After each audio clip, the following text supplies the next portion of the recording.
A pale flare tears across a sky twisted by warp storms, falling like a dying star toward a polluted hive world. It strikes the wasteland with a thunderous impact, carving a crater into the poisoned earth. As the dust settles, something moves within the swirling smoke. A lone figure rises, wounded but unbroken, wrapped in a blood-stained coat that does not belong to this era. Before we descend into the chaos of this tale, make sure to subscribe to the channel for more legends and dark histories from the Warhammer 40K universe. The air around him burns with chemicals and industrial ash, but he breathes it as if he has stood in worse places. In one hand he grips a trick weapon, folded and dormant yet hungry for battle. In the other, a battered pistol scavenged from wherever fate last dropped him. His memories remain fragmented, the echo of a dream, the scent of Yharnam's blood, and a promise etched into the deepest part of his being. The hunt never ends, it only changes shape. Here in this brutal millennium, the rules of reality feel wrong. The sky groans under the weight of distant gods, and the land itself whispers with a madness he has not yet learned to name. But even in this foreign world, danger carries a familiar rhythm. Something stirs in the shadows of the hive city, something violent and unclean, and the hunter can sense it calling to him. He steadies himself, adjusting to the crushing gravity and the distant thunder of artillery that shakes the horizon. The galaxy is broken, scarred by endless war and plagued by horrors born from humanity's darkest thoughts. Yet this place feels almost welcoming to a creature forged in blood and nightmares. As he takes his first step toward the towering spires of the hive, the huntlight ignites within him, that instinctive spark that has guided him through beasts, nightmares, and eldritch truths. He follows it forward, not knowing the name of the world he has entered, nor the gods that claim dominion here. All he knows is that something monstrous is waiting, and he was brought here to face it. And so the hunt begins again, in a galaxy that has no mercy and no end. Memory strikes him in flashes, drifting through his mind like dying embers. Rain falling on cobblestones slick with blood, lantern light flickering through narrow alleys, a dream that stretched beyond the sky, tasting of stars, whispers, and impossible beings watching from behind the veil. These fragments cling to him as the world reforms around him, but they offer no comfort. They only remind him that he has crossed from one nightmare into another. The air in this new place burns his lungs, thick with industrial poison. Each breath feels like swallowing rust. Above him, the sky groans beneath the weight of metal clouds and orbital debris, nothing like the moonlit dread of Yharnam. Where once great spires towered like cathedral bones, now mountains of steel rise, stitched together with chains, scaffolds, and the screams of machinery that never sleeps. He takes a moment to steady himself, letting the dream's fading echo loosen its grip. This world is louder, harsher, and utterly hostile, but beneath the smog and gunfire he senses something familiar, the scent of corruption.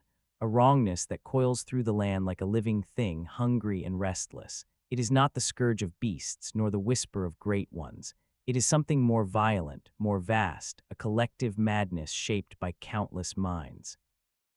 His instincts sharpen. Here, survival is not just about killing beasts or unraveling secrets. It is about adapting instantly. He studies the distant hive structures, their walls studded with gun emplacements and glaring red sigils. Armored carriers roar across broken terrain. Searchlights sweep the horizon like watchful predators. This civilization is not dying quietly. It is fighting for every breath. He adjusts the grip on his trick weapon, folding it open with a familiar snap. Its steel glints weakly under the polluted light, as if awakening to a new purpose. The pistol in his other hand feels different too, heavier in this gravity, almost eager to test its bite against fresh monsters. The hunter realizes quickly that this millennium spares no time for confusion. Every second spent wondering is a second closer to death. Whatever storm dragged him from Yharnam to this mechanical wasteland did so with intention. He can feel it in his bones, the same hunger that always pushed him forward, the hunt calling him to act.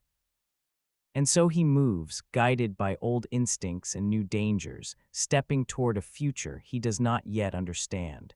He cannot return to the dream. He cannot return to the past, but he can follow the scent of the hunt wherever it leads in this brutal age of endless war. He moves toward the underhive like a shadow drawn by blood, and the underhive returns the gaze of something that has seen worse than hunger.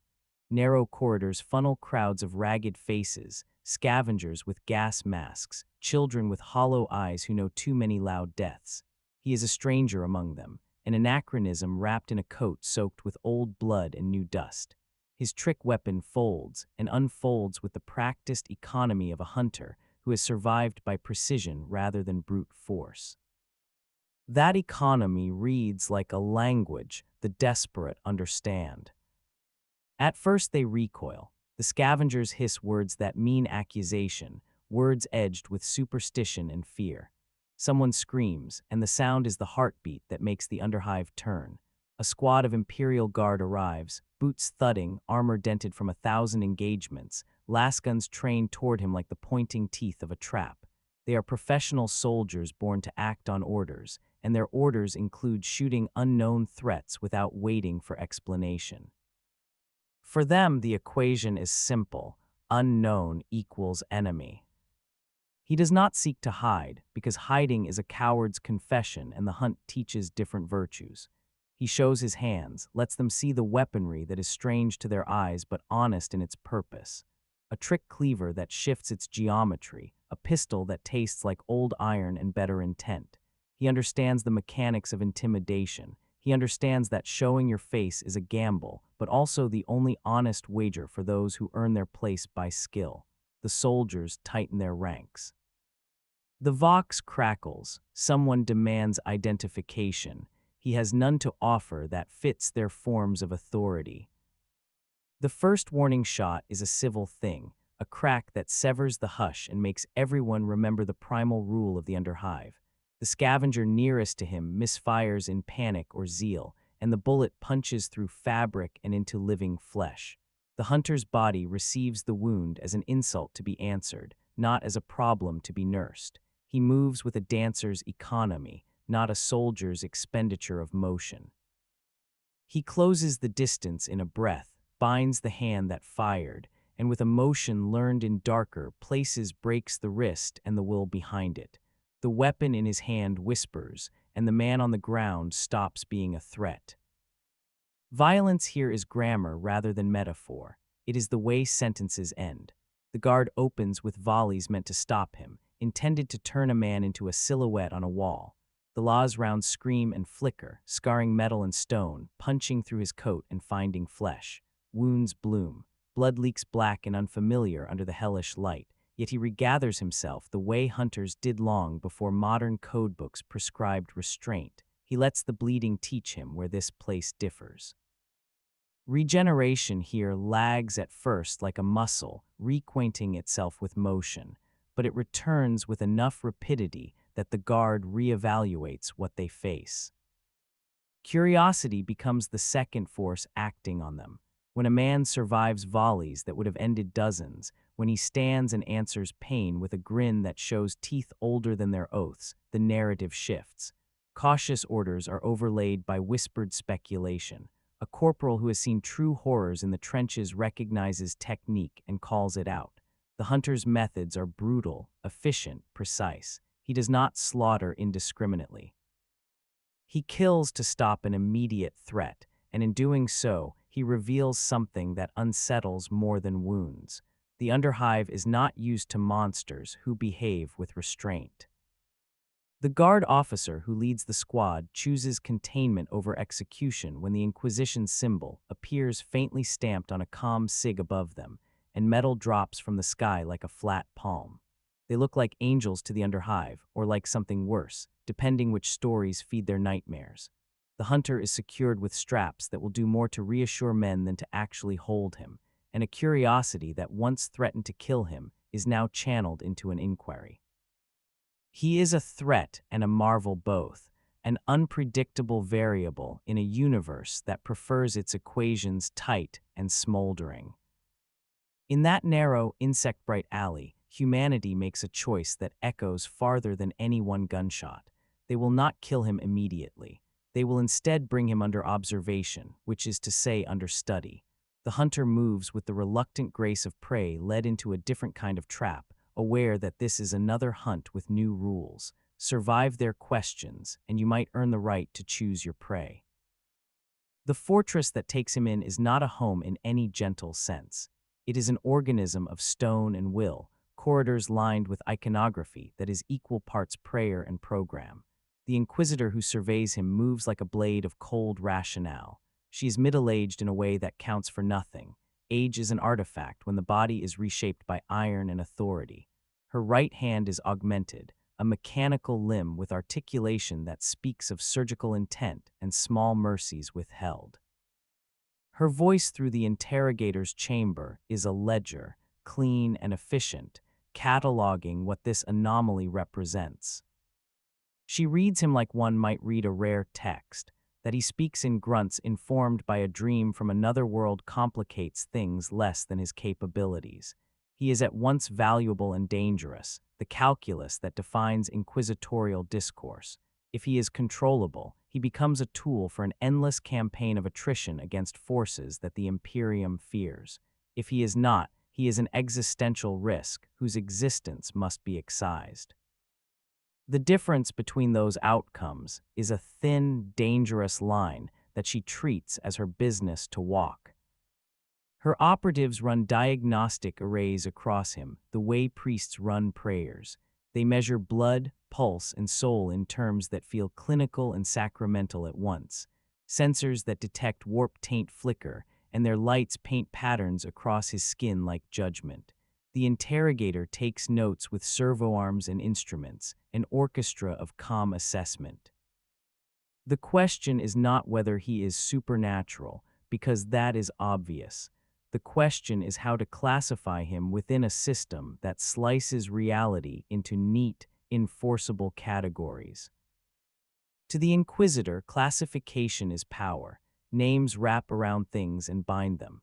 Label him Xenos, and he becomes property to be dissected in laboratories where curiosity wears armor. Label him demonic, and Malas will insist upon banishment and cleansing fire. Label him human, and he vanishes into the crowd at the expense of potential advantage.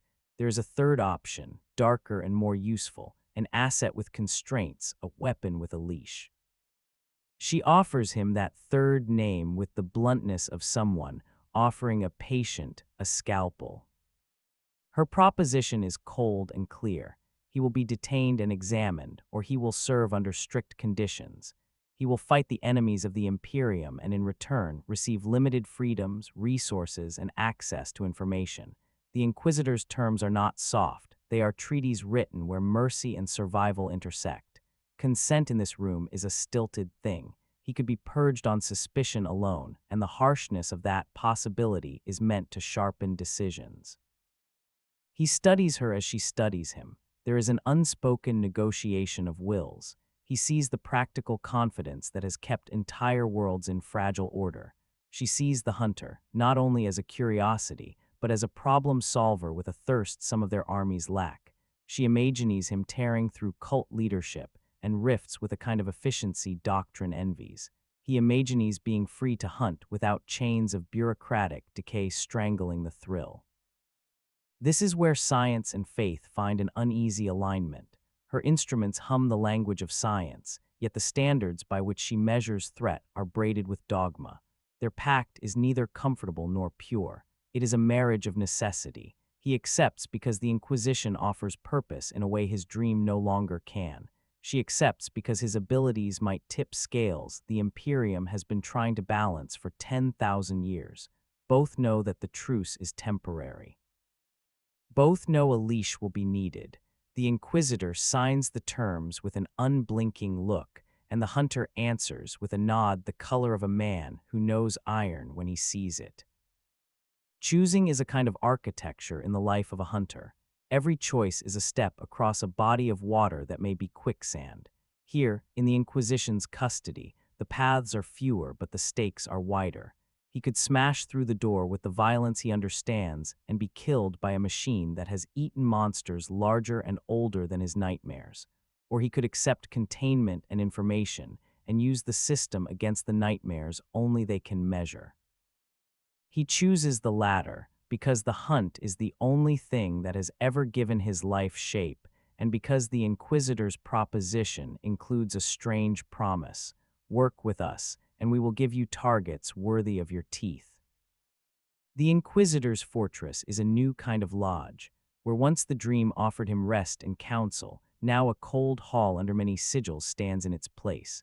The hearth is a different fire. Instead of a comforting, impossibly still figure, he is given dossiers and maps, glyphs and coordinates, live feed telemetry from strikecraft and operatives. There are no gentle arms to hold him through the night, but there are people who understand violence on the same scale he does. That recognition is its own solace. Kitted out with a Vox link, limited access to blood reserves, and weapons tempered by the Inquisition's forge, he finds a rhythm like a hunter does in any place: prepare, stalk, strike, and retreat to study the kill. The dream's metaphysical comforts become procedures and briefings. Lesson replaces lullaby. He is taught not to sleep in the old way, because sleep here is a vulnerability the warp exploits. Instead, he learns to operate within restricted hours, to trust a chain of command when it grants him autonomy, and to accept supervision when it constrains his worst impulses. The fortress promises resources but demands controls. Tracker implants are placed beneath the skin, identical to small thorns for a beast, and they hum with cold fidelity whenever he moves. He learns to hate the feeling, but also to understand why the Inquisition uses a leash. That leash is less about punishment and more about containment of risk that could spread like rot to entire sectors. He tolerates it because the alternative is dissection or death. Within this strange lodge, he meets other refugees of war and science. Analysts who look like clerics, veterans who have seen gods and refused their offers, medics who have stitched together something like hope from torn flesh. They do not offer him redemption, and he does not ask for it. What they give him instead is something more useful: context. They explain what constitutes a rift, how cult consensus shapes demons, and why a single act of mercy can change a campaign's tide. Each briefing is a lesson in brutality, masked as policy. The new dream is not dreamlike at all. It is brutal, methodical, and lit by the cold green glow of tactical displays.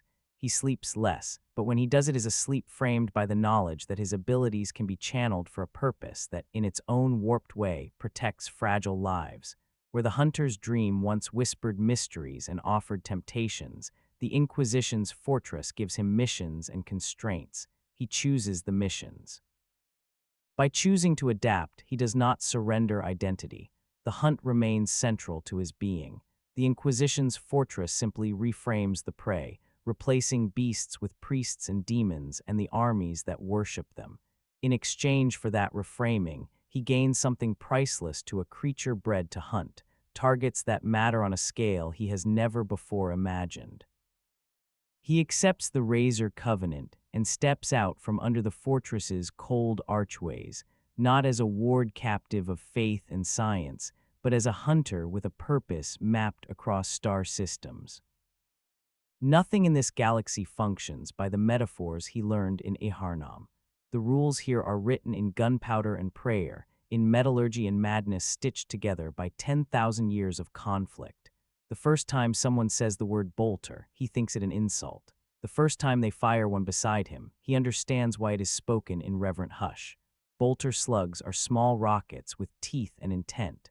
Lasguns sing like bees, and heavy weapons make the earth itself flinch.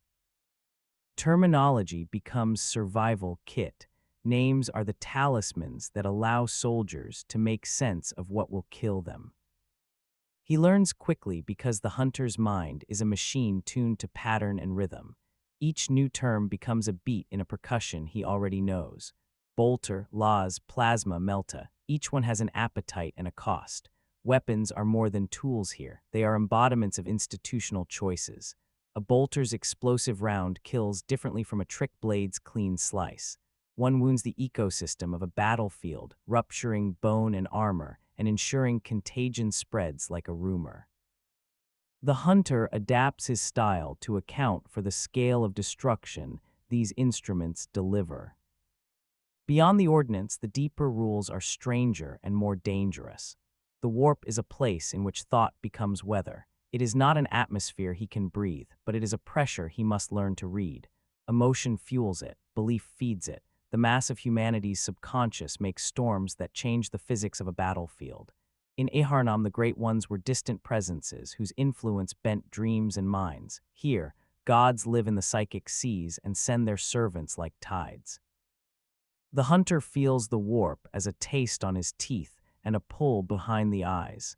It reacts to him in ways that confuse and tempt. His trick weapons behave differently under warp influence. Some forms become brittle where they had once been elastic. Some configurations refuse to unfold cleanly, as if the universe hesitates to let familiar geometry operate. Yet other forms gain faculties they lacked. Firings that once staggered beasts now carve warp-tainted flesh with peculiar efficiency. His pistol resists jamming in a way that feels like sympathy, as if certain hardware recognizes the hunger in the hands that pull the trigger. These changes are not mystical gifts so much as the interface effects of two incompatible systems trying to negotiate terms. He learns the vocabulary in the field because there is no slower classroom that will keep him alive. Hexus, the interrogator scientist, gives him primerings in bunker rooms with sterile lights. She explains warp correlation indices, taint metrics, and sanctified countermeasures. Valdez, the Inquisitor, explains doctrine, how the Imperium balances extermination with containment, how rituals can be bombs when left unattended, and why sometimes you must burn cities to starve a god. He listens with the attention of someone who understands the cost of ignorance. What stands out is the moral difference in how violence is framed. In Yharnam, the hunter judged the cost of a kill in the privacy of their conscience. Here, orders come from layers of strategy and doctrine. Mercy is a policy discussion. Killing is a line item. He must reconcile the instinct that saved him with a bureaucracy that counts bodies the way tradesmen count coin. It is a strange education in ethics and survival. Most dangerous of all that he learns is the knowledge that the warp can see him. The creature inside him that drank souls and dream echoes resonates with psychic currents in ways the Imperium has not catalogued. He experiences small echoes when he tastes warp-tainted blood, memories that are not his flicker in his mind like reflections on disturbed water. Scientists note anomalies in his scans, and priests whisper about a predator that wears 1,000 dead voices. None of these assessments offer comfort, but each one defines the scale of a new game he must learn to play. The rules of combat, the names of weapons, the nature of the warp, the moral calculus that governs decisions, he assembles them into a kit of behaviors. He trains with veterans to learn how to move when bolter fire becomes a curtain of falling stars. He studies ritual diagrams to find where cultists will strike and why their geometry matters. Slowly, the hunter remakes his instincts to fit the scale of a universe that has always traded in absolutes. He keeps one truth at the center. Hunting here is not identical to hunting at home, but the essence is the same. Stalk, strike, survive, learn, adapt. The first assignment is meant to be modest, a test in the language of risk, a small cult in a lower subsector, a gathering that worships a thing at the edge of the warp with ceremonial violence and a taste for offering blood. The Inquisitor frames it as a localized infestation that, if left unchecked, could become a node. The hunter hears the word node and knows it means contagion. He will go in alone at first, backed by a thin cord of Marines positioned to strike if the math breaks into chaos.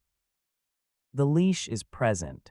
The Vox link hums with the voice of the Inquisition, patient like a surgeon's instruction.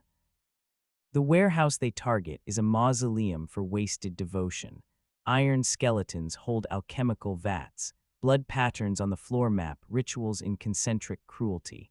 The cultists are not the disorganized rabble he once felled in Yharnam. They are disciplined and fed with purpose. Their eyes are wet with liturgy, and their leaders wear marks of oath and service. Ritual artifacts hum with small, focused warp energy, like embers waiting for a wind. The hunter notes the architecture of their ritual, the placement of offerings, the cadence of chant, the positions intended to open a seam in reality. He recognizes that ritual feeds structure, and that structure is a way to funnel power. He stalks through the rafters like a predator who has traded architecture for instinct. His familiars are absent at first. He keeps the darkness close like a knife wrapped in a handkerchief. He moves with patience, letting the ritual's rhythm inform when to strike. His weapons are precise. The trick blade sings. The pistol punctures with a percussion meant to end pain quickly. He targets hands, throats, the sinews of ritual rather than wasting ordnance on bodies. The cultists die in manners that are surgical and inevitable. One by one, the nodes of their ceremony falter. Then a herald of the warp binds to the altar, a lesser demon or an avatar that feeds on the cult's confidence. It is not the massive deity he might later face, but it is a test of how warp contagion manifests on a small scale. The demon's flesh is a map of abstractions, and its blood smells like iron and old prayers. The hunter does not flinch. He knows that ritual is a language, and the demon is its punctuation. He reaches into the well of his own unnatural resilience and tears at the demon's attentions with the blunt force of his will. In the heart of the fight, the hunter makes a discovery that will shape his method. When he consumes a sliver of warp essence from the demon's ruin, he feels a ripple through the chorus of souls inside him, a taste that is like poison and like nectar. It strengthens his perception, adds a note to his understanding of violence, but it also hums with risk. War gods feed on such things, and every taste becomes a ledger entry in a god's appetite. He does not indulge. He consumes only the fraction necessary to finish the fight and to apply its lesson to closing the rift. With the ritual's architecture broken, the rift blinks toward instability. Without comfortable structure, the gate cannot stand. The cult collapses into babes of terror or rage, and the hunter finishes the leaders with the economy of a man who has been doing this long enough to call mercy by a different name. Civilians caught at the edges of the warehouse are saved where possible. He chooses surgically, sparing children and terrified workers when the doctrine demands eradication. That decision costs the Inquisition later in arguments and reprimands, but in the moment, it is an act of tactical humanity. The mission succeeds in its primary metric. The rift fails to fully stabilize, the demon's presence dissolves, and the hive is spared a contagion that could have spread like a virus through psychosis and faith. The Inquisitor's report is precise.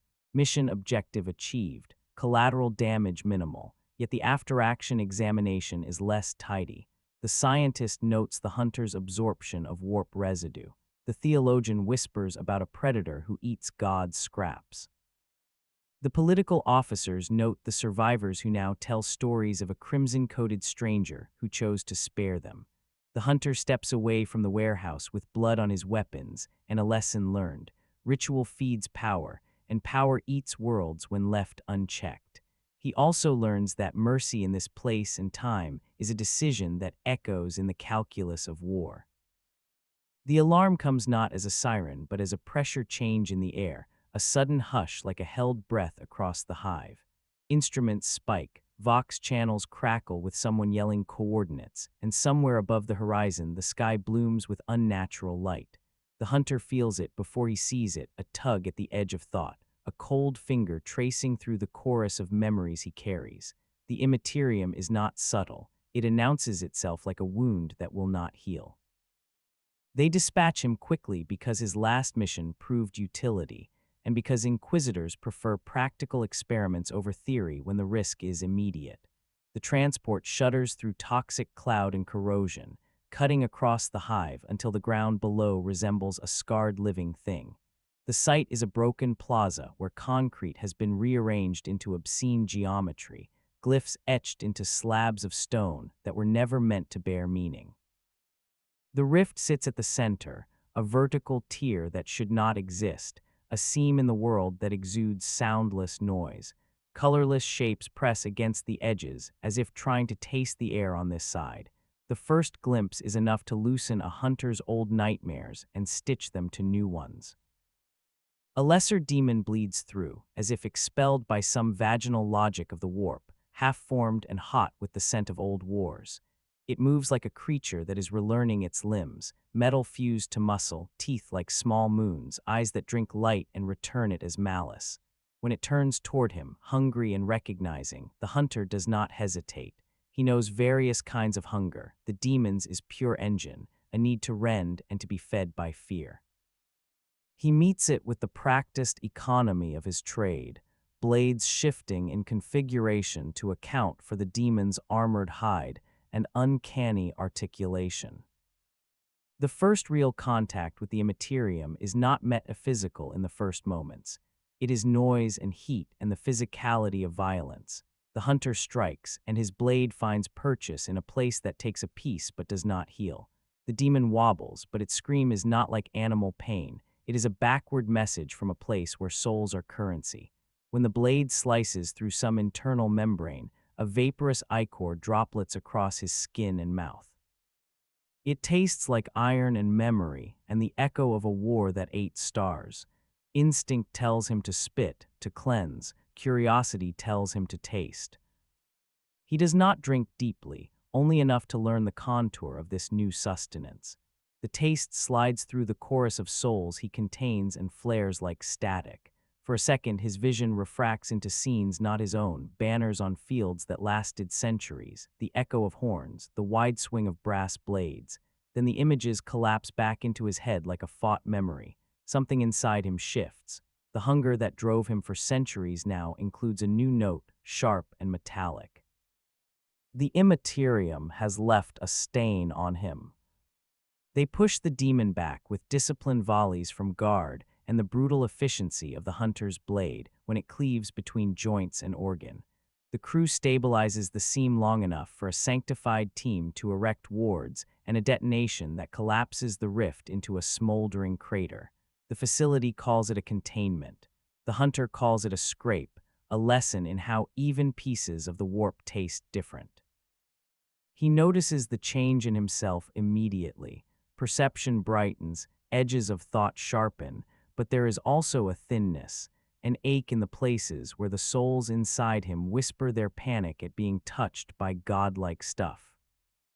Back on the transport, the Inquisitor watches him with an expression that is not quite approval and not quite fear. Hexus records metrics with the same neutral cadence as measurement, but the eyes behind the visor dart at his face and at the data in a manner that betrays interest.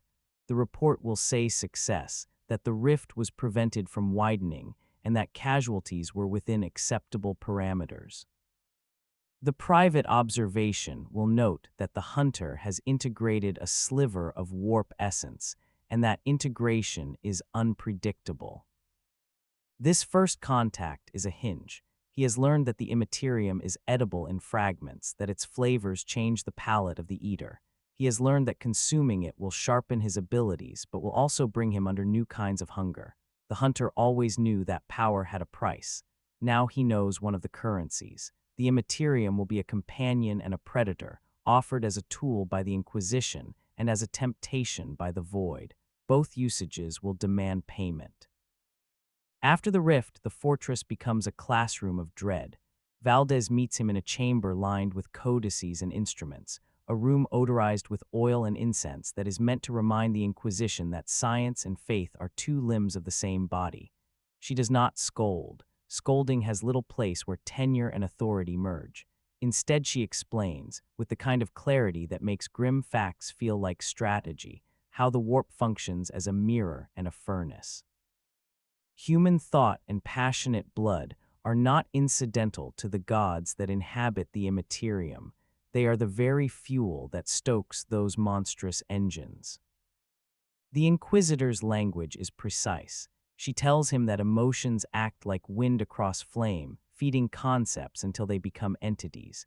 Rage nourishes war gods, fear fattens certain spirits, love perverted into obsession births devotions that crack open seals.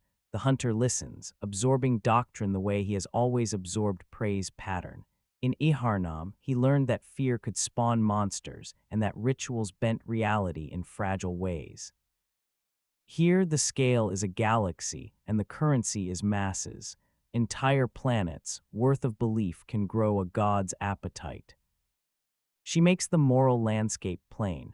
Killing 1,000 cultists might save millions if it breaks a node, but it also feeds the very thing you strike if those deaths are steeped in the worship the cultists perform. War itself becomes a sacrament to certain deities. Every blade that swings for the sake of slaughter sings in a language the gods understand, and they answer in manifestations. The Imperium is an engine that unintentionally nourishes these gods with its endless battles.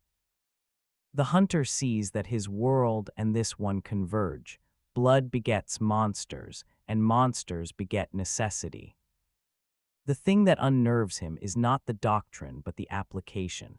The Inquisitor asks him to be a surgeon cutting tumor nodes in a body that keeps growing new ones.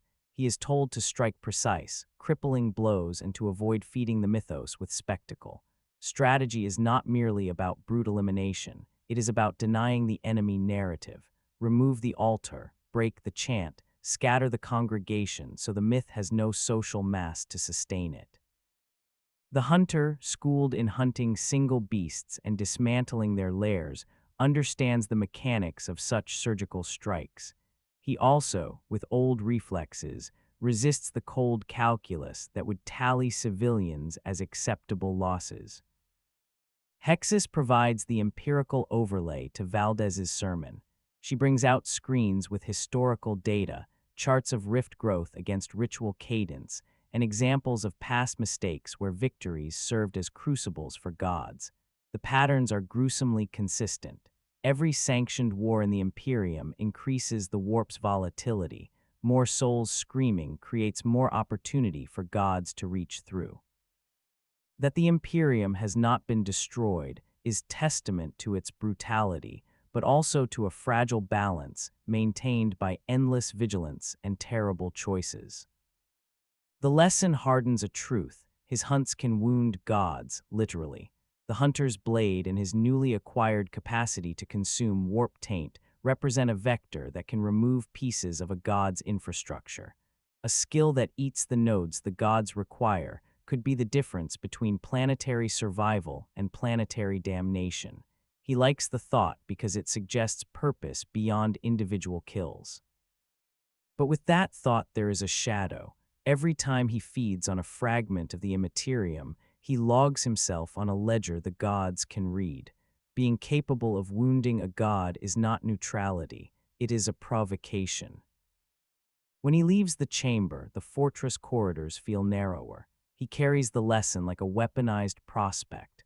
War feeds gods, and gods feed on war. If the hunter becomes a vector that interrupts that supply, he will make enemies that are not merely men in corrupted armor. He will, by necessity, draw attention from forces ancient and patient. The balance between his utility and his status as a target sketches itself into his future. He learned to hunt to feed the itch in his bones. Now he has learned that his hunt can change epochs, and with that knowledge comes a weight that sits differently in the chest than any wound ever did. The word spreads in a way that resembles smoke threading its way through dry wood, whispered reports, fragments of intercepted Vox traffic, and the terror that tightens in the chests of veterans who have seen too many friends return as things that howl. A space marine has fallen, but not to the usual soft rod of death. He has been exalted by a ruinous power, encased in corrupted armor blooming with brass spikes and sigils that itch at the mind. He is a champion now, a focus for worship and a conduit of violence. The Inquisition marks it as a strategic priority. The hunter is briefed. Approach alone, probe the champion's methods, return whether dead or changed. The mission is a trial by fire and calculation. This enemy is not a beast in the sense the hunter knows. Space Marines are bred and engineered to be apotheoses of war, transformed into a chaos champion, a marine becomes a walking sermon written in bronze and slaughter. The champion moves differently from the cultists or the lesser demons he has faced. He uses battlefield geometry, forced discipline, and archaic rituals as naturally as breathing. The champion's presence creates a lattice of corruption across the area, and those under him fight as if driven by a shared fever. The hunter must approach not only the champion's flesh, but the faith that holds his followers' hands steady. When they meet, the space is charged. The champion stands atop wreckage, a monument to 1,000 small infractions amplified by deity. His voice is both man and bell, layered by an echo that tastes of rot. He calls the hunter a blasphemer, an interloper, and a prize for the skull throne. The hunter replies the way he always replies, with focus and movement. The first exchange is not polite. It is a measuring of wills. The champion's blows come with the force of centuries. Each strike is a lesson on the scale at which the warped gods reward violence. What makes this encounter different is the champion's tactics. He does not merely try to kill, he attempts to convert combat into sacrament. Each swing is designed not only to harm the hunter, but to draw blood in patterns meaningful to his patron. The hunter notices the way the champion strikes trace sigils in the air, the way his armor shudders in time with incantations muttered by the cultists around him. The fight becomes an argument between instinctual brutality and ritualized violence.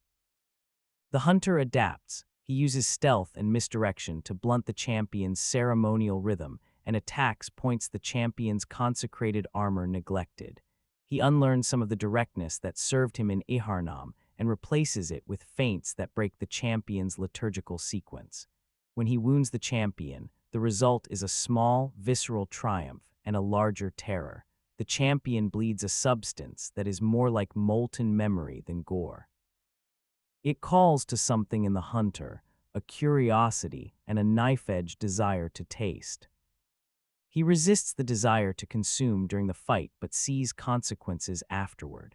The champion's fall does not fully end the thread. The champion's death becomes a mythic broadcast. The blood and the story become fuel. That the hunter was present at the champion's demise marks him in the warp as an affront to a god.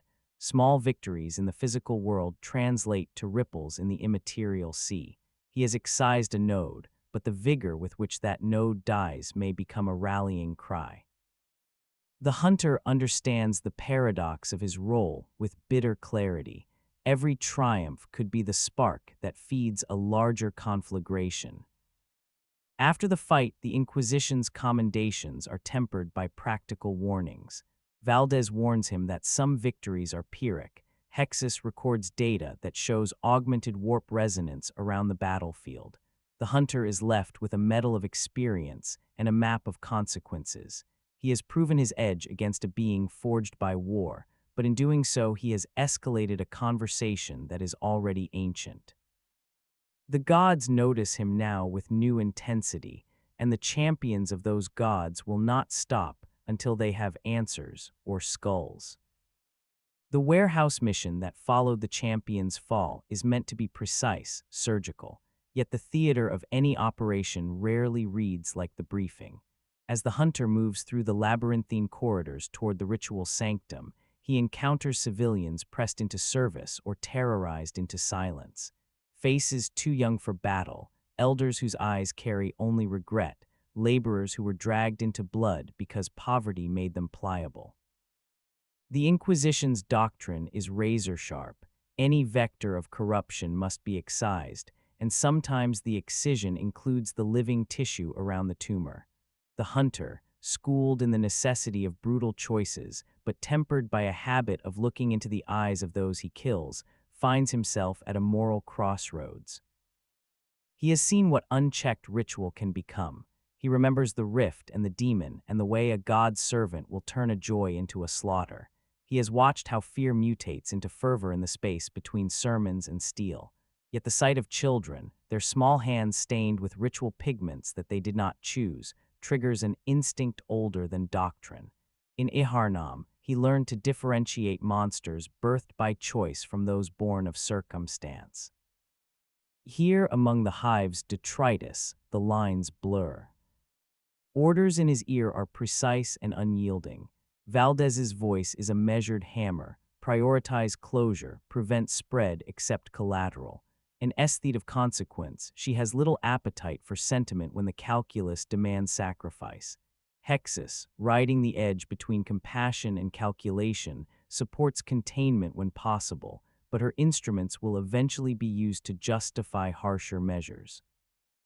The hunter's leash vibrates with the weight of their expectations, and the trackers beneath his skin hum with the memoranda of oversight. In one corridor, a mother presses her child into his hands and whispers a plea that does not translate into doctrine. The hunter feels the old habits, the way hands tremble when they offer life instead of taking it, and the way the heart clenches in response. He is not a saint. He is a hunter whose mercy has always been strategic and rare. But something in him recoils from the idea of slaughtering the small and terrified in the name of a clean metric. His choice is an extension of a rule he has always had: kill the threat, not the frightened. When the cultists are confronted, the hunter strikes with clinical efficiency at those who bear the ritual, shattering altars, severing leader throats, unraveling incantations. Yet he spares the children and a handful of civilians who show no will to fight. He hides them in a sub-chamber and seals it. The operation succeeds in preventing the ritual's completion. The rift blinks and dies, and the immediate threat is neutralized. The governor's report will list the mission as a success with minimal infringement upon local infrastructure. But the silence that follows is the argument. The Inquisition's council is not unanimous. Some agents argue that his decision left vectors of corruption alive, that the spared civilians could be exploited again by other cell operatives. Others whisper that the hunter's mercy will become legend, a story that encourages ordinary people to refuse cult recruiters. The space between those analyses is filled with the sound of political calculus. When Valdez confronts him in debrief, her words are not only a reprimand but a measured test of allegiance. She enumerates the costs. Later, 43 guardsmen die trying to contain a subsequent flare-up traced to those survivors. Numbers, she says, have weight. He listens and feels the blade of consequence cutting air between them. He is not given absolution. Rather, he is given the reality that his moral choices will have strategic fallout. The silence that follows is not emptiness but gravity. The hunter learns that mercy in this universe is not simply a personal ethic but a policy variable. His decision saved faces that needed saving and put others at risk whose names he did not know. The ledger balances differently here. He accepts the score, perhaps because he must live with the choices he makes, perhaps because he believes in a small and stubborn notion that saving one life can alter a line of fate in meaningful ways. But he also recognizes that his choices will be judged in a language foreign to him, one of cost, consequence, and the cold arithmetic of survival on a galactic scale. The more he interacts with the Imperium, the more the hunter discovers that consumption is not merely a metaphor but an operative tactic. Small tastes of warp essence, like those he sampled at the first rift and during the demon fights, yield immediate benefits. Perception stretches, reflexes tighten, and strange insights bloom for a breath. Yet every feeding leaves an afterimage, a footprint for the gods to smell. The fortress houses debates and watchful eyes because such augmentations are unpredictable. They can transform a hunter into a weapon or into a beacon that draws a god's hunger. Hexus studies him with an intensity bordering on obsession. She catalogs biochemical reactions, charts psychic fluxes, and logs the behavioral shifts after each contact with warp taint. The scientist's tone is clinical, but the substrate of her interest is palpable. The idea of an entity capable of integrating warp essence without immediate corruption is a hypothesis that could rewrite methodologies across several branches of imperial warfare. Valdez the Inquisitor values the utility but fears precedent.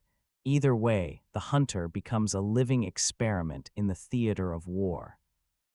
His method of consumption is not ritualized in the Inquisition's prescribed sense. He does not chant or offer blood in the way cultists do.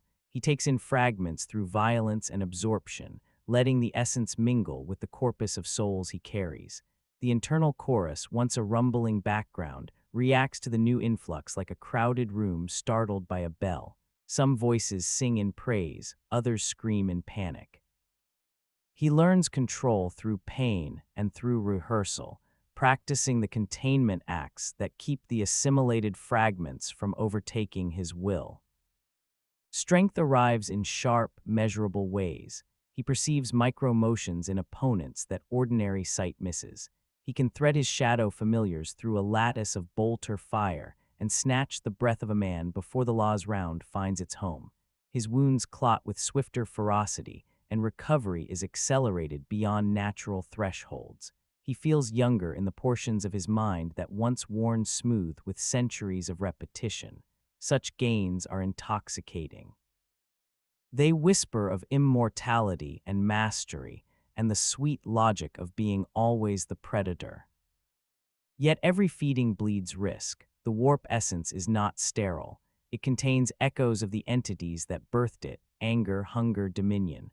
Those echoes are not inert. They press toward expression within the host, seeking syntax and a throat. The hunter feels their pressure like an itch in dreams.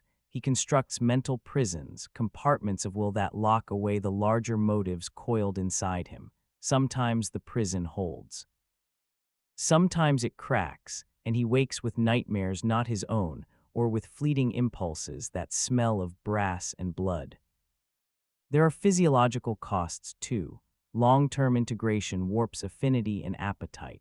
The soul chorus within him shrinks as new voices crowd the space, and each addition alters the balance of his choices. He starts to recognize mirror thoughts that are alien to his old self: a sudden lust for spectacle in the middle of a rescue, a taste for destruction after a triumph that tasted like success, a complacency when chaos could be better policed by fear. Small betrayals of self become a pattern that must be monitored. The politics follow the physics. Valdez installs trackers and mental checks, authorized procedures meant to call a halt if corruption markers spike. The Grey Knights, the order of demon hunters, take interest indirectly, their shadowed inquiry a promise of scrutiny. Colleagues at the infirmary measure levels and mark trends. Allies become watchers. The hunter accepts the supervision as part of the price. He is useful, and useful things are surveilled. He practices restraint like a craft. He calibrates his appetites, consuming only fractions necessary to maintain a tactical edge. Each calculation is an arithmetic of risk versus reward. It is not purity to abstain, but strategy to limit intake and to refine the manner of consumption. This discipline wins him missions and keeps the immediate menace at bay, but it does not make the danger vanish. The warp tastes him now, remembers him, and marks him. The skill to feed upon the immaterium is potent, but potency is not neutrality. It is a beacon. The agreement that once felt like opportunity hardens into obligation. The Inquisition supplies him with weapons tempered in their forges, rations of synthetic blood, and dossiers that map nightmares across sectors. Each mission comes with resources and rules, and every rule is written in the language of leverage. The fortress grants him authority in the field, but it also drills a thorn into his flesh, a tracker implant, small and humming, a permanent whisper from those who keep the galaxy in balance. They call it oversight, he calls it a leash. It lies beneath his skin like a promise with a barbed edge. The implant is simple in purpose: location, heartbeat, neural cadence. It sends a steady signature back to the fortress so that Valdez and her officers know where he stands and how much risk he carries. In theory, it prevents friendly fire and allows reinforcements to be routed rapidly. In practice, it's a reminder that his freedom is conditional, that every victory is parceled out as credit and recorded as liability. He feels the sting of the implant only when it is activated, a subtle pressure that tightens the jaw and makes the fine hairs on his neck stand up. Sometimes it buzzes with a soft chastening when he strays beyond orders. Sometimes it sings with approval when a mission goes clean. The Inquisition can ping it to lock his movements or to wake him in the dead hour. It is a mechanical leash with a psychic anchor. Not only do they know where he is, they know how he breathes. Trust in the Inquisition is a currency that inflates and contracts. They trust him enough to send him into places where whole regiments would otherwise be required, but not enough to accept his judgment without verification. He is useful because he can do what others cannot, stalk into warp-tinged dens and come away alive. He is also dangerous because, if he loses control, his very presence could become an amplifier for the Imperium. The trackers keep the balance tipped toward usefulness. Valdez speaks to him plainly when the leash is tightened. She is not cruel. Her pragmatism has teeth but not malice. She explains that the tracker is a contingency, a way to minimize strategic losses. There are other contingencies, squad-level overrides, sanctioned strikes, and if she fears treachery, immediate termination protocols. The words are bureaucratic, but the meaning is precise. He accepts the leash because his alternatives are dissection, exile, or death. Survival is a contract, as binding as any oath he has taken.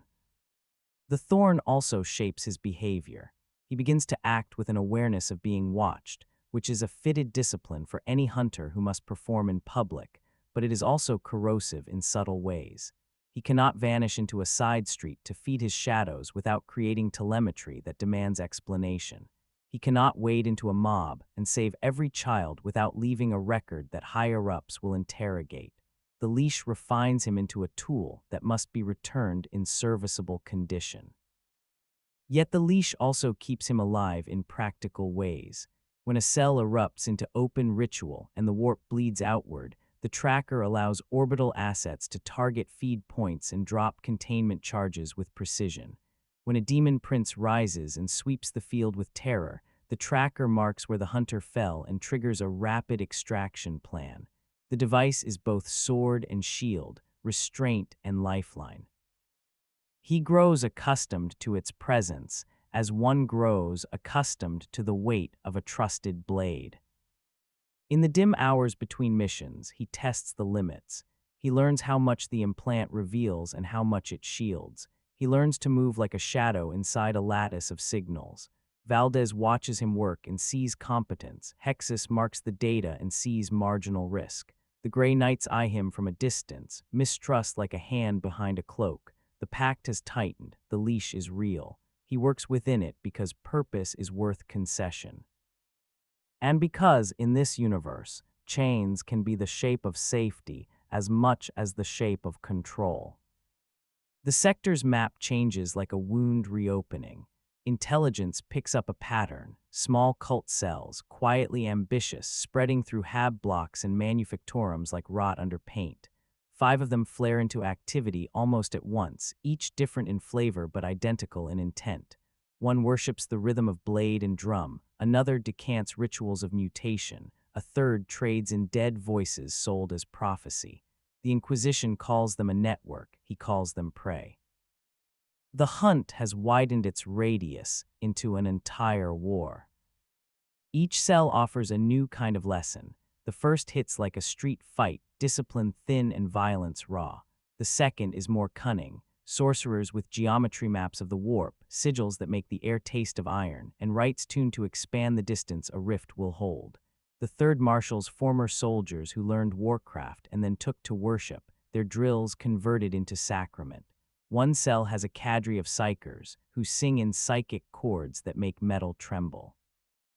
Another hides in plain sight among trade unions and barrows. The variety forces him to relearn how to hunt on the fly. He moves between them with a rhythm part soldier, part predator. The Inquisition supplies targets and intelligence. The tracker keeps the fortress apprised of his lungs and steps. Space Marines stand by at range for the moments when brute force is required, but the initial strikes are his. They test his versatility. He must adapt from surgical strikes on ritual centers to night raids on fortified dens, and then to silent assassinations in crowded bazaars where a misstep could ignite masses into worshipful fervor. These cells do not act independently. Each success breeds rumor, and rumor feeds the warp in ways the Inquisition cannot always quantify. A broken cell may scatter and seed others. A slain leader can become a martyr in the hands of propaganda. The hunter learns that aggression here is not always linear. The solution is a complex calculus. Sever node A cleanly so nodes B through E cannot get the signal they need to amplify.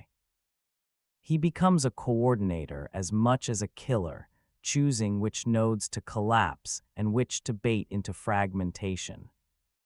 The human cost grows. His missions save worlds by preventing rifts from tearing open, but they cost lives in precise clusters. The sects fight more fiercely as they sense a predator in their midst. They train champions, they call on corrupted veterans, and they set traps that smell like home to him. The battlefield sprout forms he recognizes and forms he has only seen in histories. Cultists with corrupted power armor, makeshift banners, with symbols that bloom in the psychic sea, children indoctrinated into chants that promise transcendence. Amid the escalation, alliances strain. Citizens fear the Inquisition's methods and whisper that their saviors are as monstrous as their enemies. Some planetary governors petition for heavy-handed exterminations rather than surgical intrusions. Valdez argues for precision, but political pressure simmers. The Grey Knights demand custody for those who interact with the warp. The hunter finds himself in the middle of a strategic chess match where public opinion, military doctrine, and ancient religious panic are the pieces. The war aspect isn't only logistical, it changes him. He learns not just to stalk, but to strategize on a sector scale.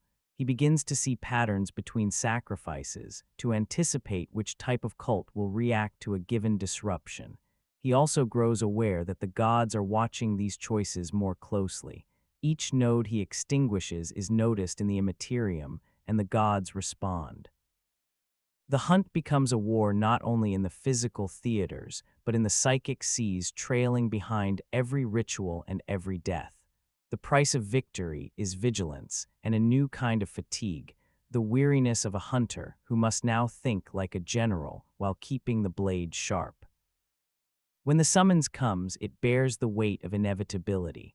The final node reveals itself within a fortress that once refined Prometheum, now mutated into a cathedral of brass and bone. Symbols crawl across walls like living scars. At the center sits a throne hewn from melted weapons and skulls, and upon it is the figure the sector has been trembling toward, a demon prince, ascended through centuries of slaughter and worship. He is not merely a large enemy, he is an epoch on two legs, a creature whose breath feels like the memory of sieges. Standing before such a presence reshapes a hunter's sense of scale.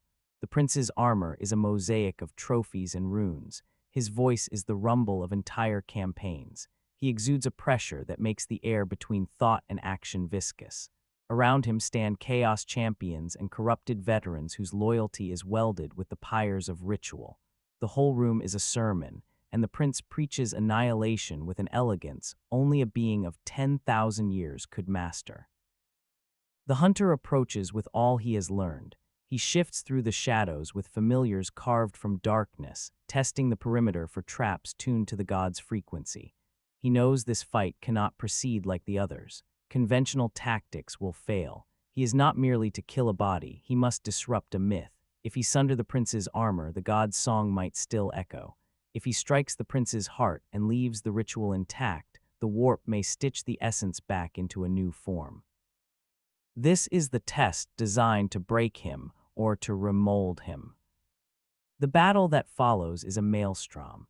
The prince moves with a terrible grace, metal and flesh coiling and snapping. Each axe swing is a storm. Each roar alters the mood of the room like a conductor shifting tempo. The hunter unleashes level 2 transformations, his shadows growing into a swarm that bites and distracts. He uses forbidden tricks that marry his old instincts to the new knowledge of warp essence. He fractures armor plates, snaps collars, and closes distances with impossible speed. These strikes are not only physical but semantic. He aims to interrupt the prince's liturgy as much as his organs. But the prince bears the scars of ascension. He is more than a champion, he is a node of the Immaterium itself. When the hunter bites into the prince's flesh, the blood that squirts forth is not ordinary gore, but a molten memory that screams battles long dead. It tangles with the chorus inside the hunter, and something across the immaterial sea stirs and looks his way. The prince fights not just with arms, but with attention drawn from a god. He is a conduit through which vast rage flows. At one impossible point in the battle, the prince lifts the hunter and seems to unmake him slowly, bone by bone, feeding each snap into a ritual coil. Pain becomes a language, and the hunter learns that he will not simply be killed in the old fashion. Instead, he will be consumed ritually, turned into a monument. As the prince lifts him, the hunter feels the teeth of the warp close in. His life shrinks to a single imperative: resist. He reaches inside himself to the same appetite that drove him to sample the Immaterium before and chooses, against all rules, to pull a fragment of the prince's essence into himself. The choice is audacious and perilous, a theft of divine property. The act is violation dressed as salvation. To reach inside the prince's essence and take a piece is to trespass on a deity's pantry. It is a crime that violates theology and physics alike. He knows the risks. The Immaterium will not let its servants be eaten without answer. Gods register slights like wounds, they do not forget. But the hunt at that threshold is a singular call. The hunter, suspended in the prince's grip and feeling the world thin to a single strain, chooses to do the impossible. He opens a conduit, channels his shadows into a maw, and pulls. The first taste overwhelms him. It is not the raw spice of lesser demons. It is curated, refined rage accumulated over millennia of slaughter.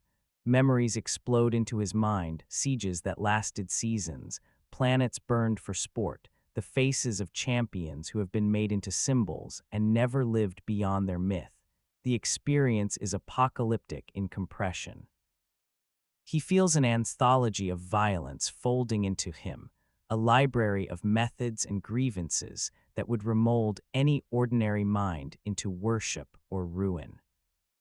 For a while he becomes a conduit of contradiction.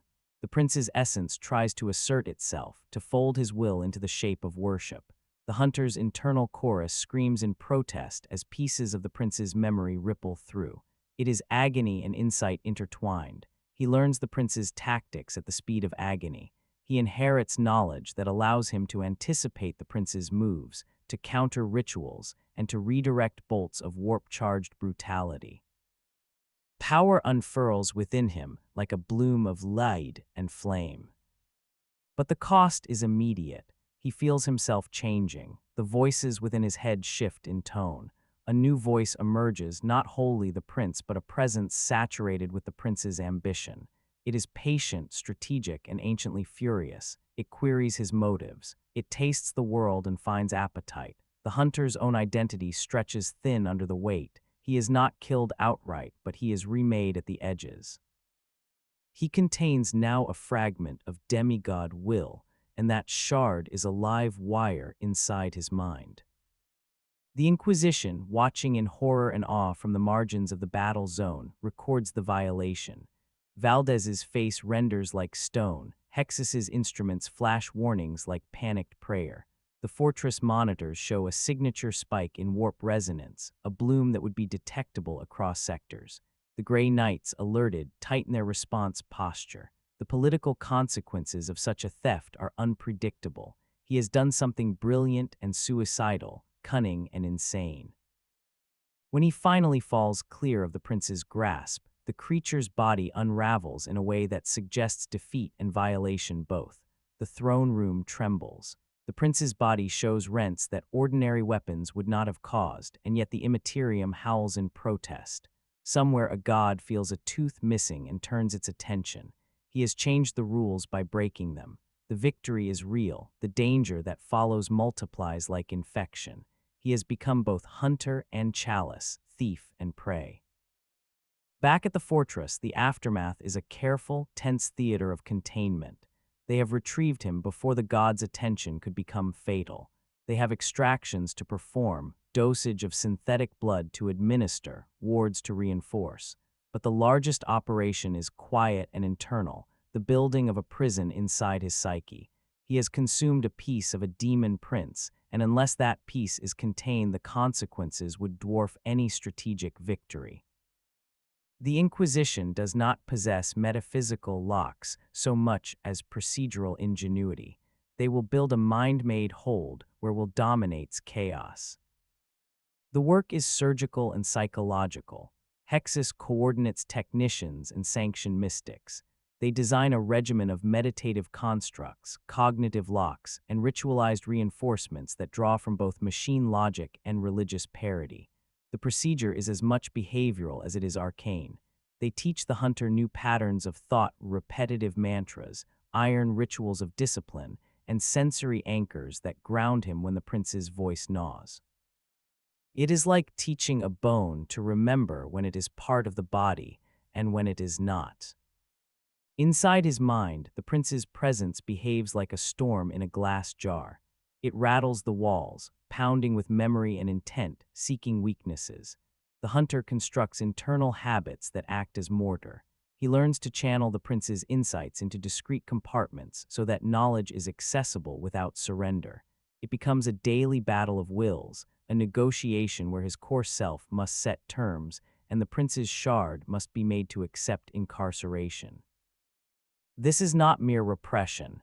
It is an architecture of containment, rooms within rooms, each sealed by practiced routines and mental keys. The integration is slow. There are nights when the prince's voice overwhelms a petty guardian and rips a fissure in the mental lock, and he finds himself haunted by urges that are not his own, to rule, to amplify violence into worship, to claim dominion. He answers these insertions with ritual, with blood rations, and with the discipline of a man who has faced death more times than he can count. Hexus measures the pulse of the integration, noting developments and flagging regressions in her reports. Valdez watches for practical signs, unprovoked aggression, instabilities that could risk entire sectors. The successful integration does not mean the prince is dead. It means the peace survives under watch within him. It is a contained flame, a thing with knowledge and will, useful but treacherous. Sometimes the prince offers tactical counsel in a voice that tastes like iron and history. Sometimes it tries to erode boundaries with whispers of spectacle. The hunter learns to bargain with it, to use its engendered strategies when they are necessary, and to lock it down when the voice becomes seductive. He treats the shard like a tool that must be balanced against his morality and his survival. The psychological prison becomes his second discipline. He checks the cells like a keeper, and he learns to hear when the prince tests a lock. The exercise takes time, blood, and trust from his handlers. It also alters him. The edges of his motives blur subtly. A tactical decision occasionally rings with a cadence that is not his alone. He uses the prince's memory to anticipate enemy moves, to break ritual geometries, and to read Chaos Champion's habits. This advantage saves lives, but it also increases the stakes of any moment he falters. The integration has made him indispensable and exponentially dangerous. In the quiet hours, he sits with the shard as one might sit with a caged animal, aware of the danger, aware of the utility, and aware that the animal is alive and watching. The prison is not a cure, and it is not a solution to the cosmic problem. It is, for now, a practical containment. He has made a bargain with fire, trapped a god's whisper under thick stonework of will, and now his days are a continuous watch. Each step forward in the sector is measured against the knowledge that within him lies a voice that can remake worlds if it ever escapes. The hunter, who once lived to stalk beasts and unweave dreams, now walks each mission as a man carrying a small, dangerous world in his chest. The shockwaves of the demon princes fall spread through the sector like a psychic afterburn. Officially, the Inquisition records it as a decisive strategic victory, a threat erased instead of banished, a ritual network dismantled, and a sector spared annihilation. Unofficially, whispers coil through the fortress halls and beyond. The hunter is no longer just an anomaly brought from a dying city of blood and dreams. He is now a phenomenon that breaks the boundaries of imperial doctrine. He has devoured something no mortal should touch, survived it, and weaponized the aftermath. That makes him indispensable and intolerable.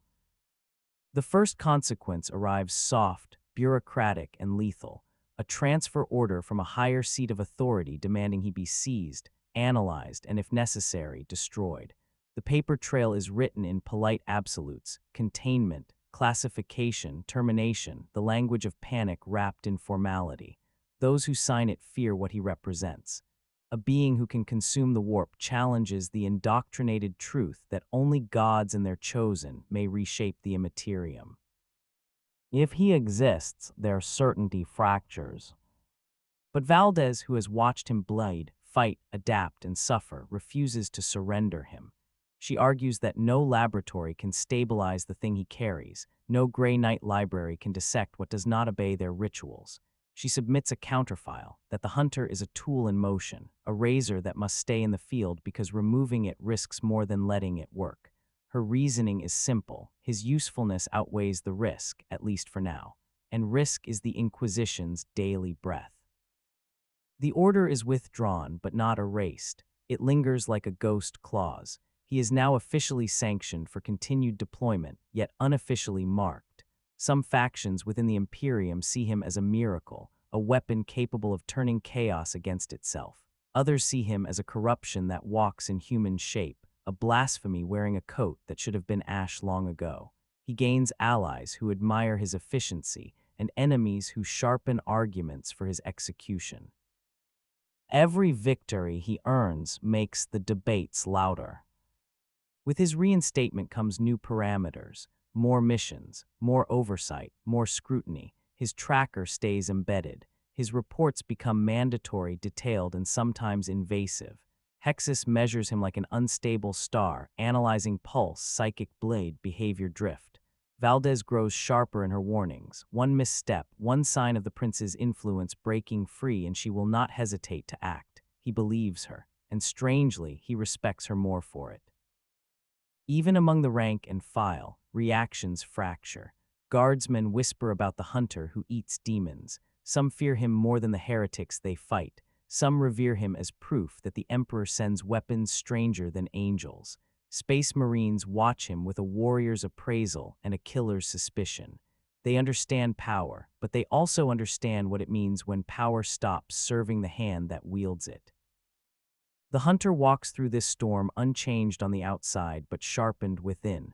He knows he is both trusted and hated, needed and feared. It is a familiar tension. Yharnam taught him that heroes and monsters often share the same shadow. The difference is who they choose to fight for. And here, in a galaxy built on the bones of 10,000 fallen civilizations, he chooses humanity, fragile and stubborn as it is. He accepts the bargain that comes with this consequence. He will continue to hunt as long as they allow him to stay alive. In exchange, the Inquisition will give him enemies worthy of his blade, and the freedom, however conditional, to shape his place in this war. Purpose settles over him slowly, not like a revelation, but like a weight redistributing itself across his shoulders. First, it is a map, a star chart unrolled across a briefing table, marked with red wounds where cults fester and purple scars where rifts have begun to whisper. Then it is a litany of threats, each more esoteric than the last. Demon princes, tyrannid swarms, gene-stealer cults, orcs gathering under a prophet who dreams of worlds split open. Xeno's pantheons promising salvation in exchange for surrender. Hidden cabals that thread psychic knives between planets. Everywhere he looks, the galaxy is dying in new and creative ways. For a hunter raised on the nightmare architecture of Yharnam, it feels strangely familiar. The scale is different, cosmic instead of local, but the rhythm of the hunt remains. Identify the corruption. Track the truth behind the horror. Cut out the root before it flowers. In this grim expanse, there is no shortage of roots. He is given dossiers that map entire demonic bloodlines. instructions for engaging entities that require specific weapon blessings, and briefings on alien minds that bend logic like heated glass. He reads them with the same quiet focus he once used to memorize the behaviors of beasts and great ones. Each mission adds to him, not in a gentle, human way, but in the brutal manner of survival. Fighting Tyranids teaches him how collective hunger moves, how a hive mind shifts its attention, how instinct becomes strategy. Battling corrupted psychers hones his resistance to the warp's whisper, sharpening the walls of the prison he built inside. Clashing with Xeno's gods forces him to understand how belief shapes reality on a galactic stage, echoing truths he once glimpsed in the dream. Every victory feeds insight. Every insight reshapes him a little more. The Inquisition begins to rely on him as a specialized instrument. He does not replace regiments or fleets, he threads between them. A scalpel cutting out organs too risky to touch with anything larger. When a cult hides behind layers of propaganda, he slips through their lies. When a demonic engine stirs beneath the crust of a mining moon, he dives into the tunnels alone. When a sorcerer pulls at the threads of fate, he cuts them with a blade forged from nightmare and blood. He becomes a story told across battalions, a presence that appears where the warp boils too violently for ordinary humans to stand, a creature who can inhale corruption without becoming it. The hunter becomes a symbol in ways he did not intend, not revered like a saint, not honored like a hero, but recognized as a tool that works, an answer to problems that defy doctrine. Officers request him by name, Astartes grudgingly allow him in their campaigns. Civilians see him and whisper both prayers and warnings. And as the missions multiply, the hunter feels something he has not felt since Yharnam, purpose that does not eat itself. He hunts here not because he is trapped, not because a pact binds him, but because the work means something. Every life saved, every rift closed, every demon silenced adds a thread to a tapestry larger than anything he knew before. Humanity in this age is broken, fearful, and brutal, but it endures, and endurance is a cause worth lending a blade to. He knows the Inquisition sees him as a tool, but he also understands that a tool can choose its wielder. And for now, his choice is clear. Keep walking forward into the darkness where humanity cannot go. Keep fighting until the galaxy learns what it means to be hunted by something that refuses to break. The ruin is quiet when he reaches its edge, a silence carved not by peace but by aftermath. A world once bright now lies cracked open, its cities turned to fossil shapes by orbital fire. Warp flame curls lazily around shattered spires, clinging to the steel like dying breath. The sky above is bruised with psychic storms that whisper in unfamiliar tongues. The hunter stands alone in the drifting ash, cloak torn and smoldering, the echo of the prince's essence still humming beneath his ribs. This would have been the end of a world in Yharnam, a nightmare finished, a cycle broken or rewritten. But here, endings are luxuries the galaxy cannot afford. He looks over the devastation and understands with clarity that the hunt is not a curse in this age, it is a necessity. This broken future needs hunters more than dreamers, blades more than prayers. Humanity survives because something in it refuses to lie down, refuses to accept extinction, and he has become part of that refusal. His purpose rises like heat from the cracked stone. He fights not for redemption, not for a cure, not for the mercy of dreams, but for meaning forged in blood and chosen willingly. The dream he once knew was a place between worlds. The battlefield he stands on now is a dream stretched across stars, endless and terrifying and full of adversaries worthy of his hunger. This galaxy is a waking nightmare, but it is also fertile ground for a hunter who thrives in the impossible. A presence stirs far beyond the clouds, something old, older than gods born from human emotion, older than the first hive cities carved into dead moons. It watches him, curious, patient, weighing what he has become. Perhaps it sees a rival. Perhaps it sees an anomaly. Perhaps it sees in him the seed of something that does not belong to the immaterium, yet can feed upon it. The hunter feels its gaze like a new star igniting at the edge of his mind, and the fire inside him answers. He does not flinch from it. He does not hide. Instead, he lifts his weapon, cracks open the chamber and slides in a fresh round forged from the remnants of a demon prince. The metal clicks into place with the promise of violence and the affirmation of choice.